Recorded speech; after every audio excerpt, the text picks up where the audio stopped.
그런데도 사람들이 꾸준히 교회로 와요. 자꾸 늘어나요. 통계에 의하면.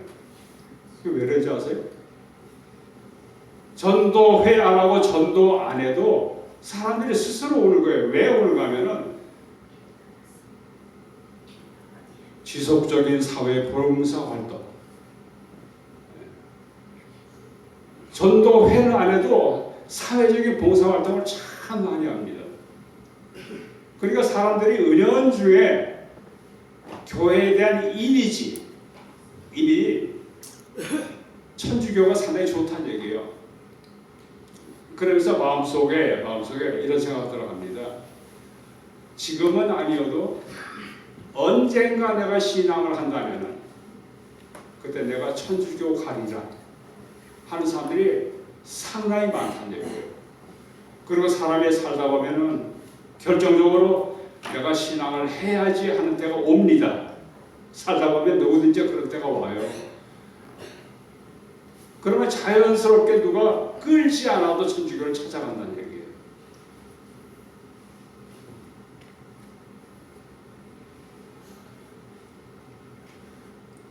교회 밖의 사람들에게 교리는 별로 중요하지 않아요. 예배 드리는 날이 뭐 토요일이냐 일요일이냐 그건 별로 중요하지 않습니다. 뭘 먹느냐 안 먹느냐 그것도 별로 중요하지 않아요. 밖에 있는 사람들에게 중요한 것은 뭔가 하면은 교인들의 삶의 모습입니다. 내가 동네에서 어떤 모습으로 살고 있느냐,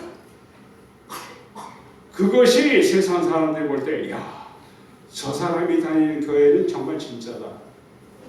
아니면 저 사람 교회 다닌다고? 아이고 저 사람이 다니는 교회는 가지 말아야 돼. 나름대로 판단이 된다는 얘기예요. 나는 교회에서 아니 내 가정에서 내 동네에서 내 직장에서 빛입니까? 어두움입니까? 예수님께서는 우리에게 말씀하시기를 너희는 세상의 빛이라고 말씀하셨어요. 그러면서 너희 빛이 사람 앞에 빛이게 하여 그들로 너희 착한 행실을 보고 하늘에 계신 너희 아버지께 영광을 돌리라고 말씀하셨습니다. 여러분 모두 빛이 되시기를 간절히 바랍니다. 아멘. 빛이 되시기를 간절히 바랍니다. 아멘. 어둠이 되지 마시기 바랍니다. 그 빛이라는 도대체 뭔가? 여기 에베소 5장 9절에 보면은 빛의 열매는 모든 착함과 의로움과 진실함에 있다 말씀하셨습니다. 모든 착함? 그 착한 게 한 가지가 아니고 여러 가지라는 얘기예요. 그렇죠? 그게 뭔가? 예를 들면은 성령의 열매 같은 것입니다. 갈라디아서 5장 22절부터 보면은 성의 열매는 사랑과 희락과 화평과 오래 참음과 자비와 양선과 충성과 온유와 절제니 이 같은 것을 금지할 법이 없느니라. 여기에 여러 가지 착한 요소들이 들어있고 여기에 없는 것을 제가 몇 가지 더 보태봤어요. 이 노란 것이 제일 밑에 노란 것이 이거 대단히 중요합니다. 뭐예요? 배려, 양보, 겸손, 희생, 준법 이런 것들이에요. 배려가 뭐예요? 배려. 남의 입장을 늘 보살피는 게 배려예요. 나만 생각하지 않고. 예를 들면 이런 겁니다. 예를 들면은 우리 교회도 저 밖에 나갈 때 그 현무 한 번 있어요. 자동으로 닫히죠. 네? 예를 들면 여기서 어디나 이제 큰 기관 같은 데 가면 다 저런 그 강화에 유리된 문이 있어요. 문을 썩 열고 탁 놓고 가버려. 그렇게 하지 마세요. 문 열고 나간 다음에 뒤에 누가 오나 살펴보시고 누가 오면은 그분이 지나가도록 붙잡아 주세요. 그게 뭐예요? 그게 배려입니다. 나를 생각하기 전에 남도 생각해 주는 거예요. 식당에 가서 줄 설 때 1등으로 먹으려고 애쓰지 마세요. 차를 탈 때 남들보다 먼저 가서 자리 차지하려고 뛰어가서 궁둥이부터 뒤밀지 마세요. 저는 일본을 여러 번 가봤어요. 한국 사람들, 일본 사람들 별로 좋아하지 않는데 저는 일본을 갈 때마다 아주 감동을 받는 일이 많아요. 우리가 배워야 할 게 많아요. 아주 질서정연합니다. 아주 질서정연해요. 교통법칙 잘 지킵니다. 준법 조시 강해요. 아주 깨끗합니다. 그리고 아주 친절해요. 얼마나 친절한지 몰라요. 그 일본 사람들의 그 마음속에 있는 기본 정신이 뭔가 하면 배려 정신이에요. 늘 남이 불편하지 않게 남을 살피면서 생활하는 것이 그들의 태도고 그것이 오늘의 일본을 만들어냈습니다. 내가 먼저 하려고 하지 말고 양보하시고 높아지려고 하지 마시고 낮아지십시오. 그 겸손이 내가 뭔가 더 얻으려고 하지 마시고 희생을 하세요. 그리고 법을 지키세요. 운전하신 분들 교통법규 지키시고 집에서 살림하시는 분들 쓰레기 배출 적법하게 하십시오. 그런 모든 것들이 우리 그리스도인들이 세상에 보여야 할 빛의 모습이에요. 그런 거 안 하면서 나는 나라의 법, 사회의 법을 안 지키면서 하나님의 법을 지켜야 됩니다. 그건 아무 소용없는 거예요. 하나님의 법을 지키라고 강조하기 전에 세상 법부터 지키세요.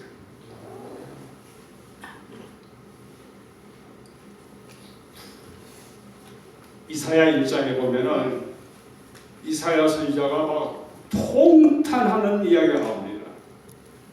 제가 이야기가 상당히 길기 때문에 다 읽지 않고 이게 노란 글씨만 좀 소개해드리겠어요. 슬프다 범죄한 나라여 허물진 백성이여 행악의 종자여 행위가 부패한 자식이로다.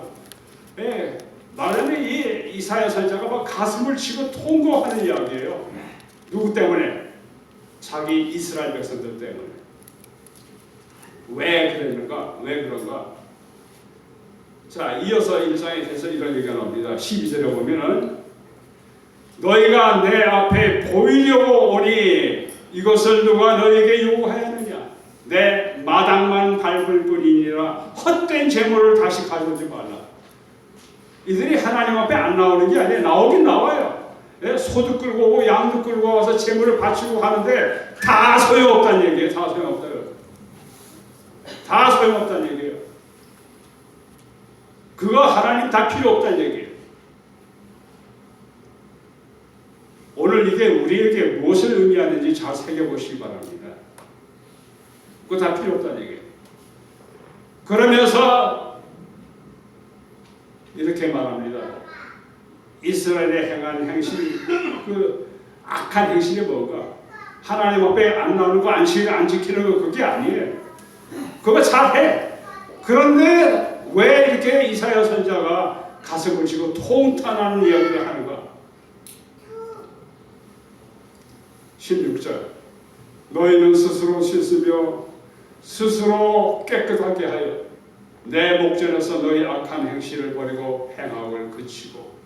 그 행악이 뭐냐 얘기예요. 행악이 선행을 배우며 정의를 구하며 학대받는 자를 도와주며. 행악이 뭐가면은 학대받는 자를 도와주지 않는 것이 그게 죄악이에요.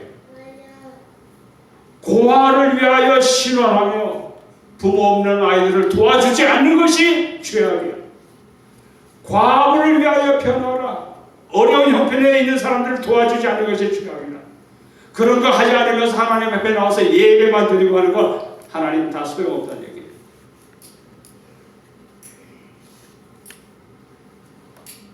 그러면서 너희가 즐겨 순종하면 땅의 아름다운 소산을 먹을 것이다 말씀하셨어요. 여러분, 하나님 말씀에 순종하시기를 간절히 바랍니다. 아멘. 여러분, 마태복음 25장의 양과 염소의 비유를 잘 아시죠? 목자가 이제 저녁이 되어서 양과 염소를 이렇게 나눠서 넣습니다. 이것은 하나님께서 이 세상에 오실 때 심판하실 것을 비유적으로 말씀하신 것이에요. 33절 양은 그 오른편에 염소는 왼편에 두리라. 양은 말하자면 구원받을 백성들이요, 염소는 멸망받을 백성들이에요. 근데 누가 양이고 누가 염소입니까? 이 구원받을 백성들에게 이렇게 칭찬하십니다. 내가 죽일 때 너희가 먹을 것을 주었고 목마를 때 마시게 하였고 나그네 되었을 때 영접하였고 헐벗었을 때 옷을 입혔고 병들었을 때 돌아보았고 옥에 갇혔을 때 와서 보았느니라. 그러므로 너희는 상을 받아 영생에 들어가라. 근데 이 상 받은 사람들이 이해를 못해요. 우리 주님께 그렇게 한 일이 기억이 안 나는데요. 언제 주님께서 오셔서 배고프니까 먹을 걸 좀 달라고 하셨습니까? 그런 기억이 안 나는데요. 그러니까 주님께서 뭐라고 말씀하셔요? 너희 여기 내 형제 중에 지극히 작은 자 하나에게 한 것이고 내게 한 것이니라.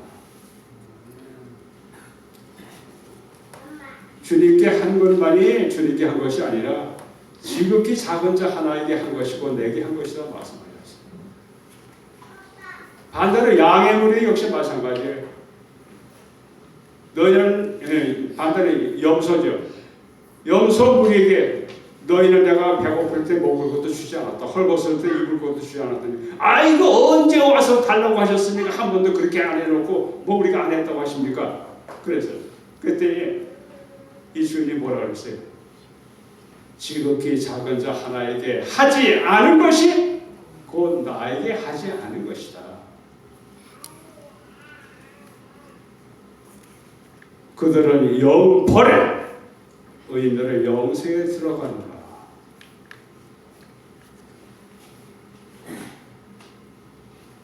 우리 신앙에 있어서 정말 중요하고 필요한 것이 무엇일까? 안식일에 와서 예배 잘 드리는 거 필요합니다. 건강법칙 지키는 거 필요합니다.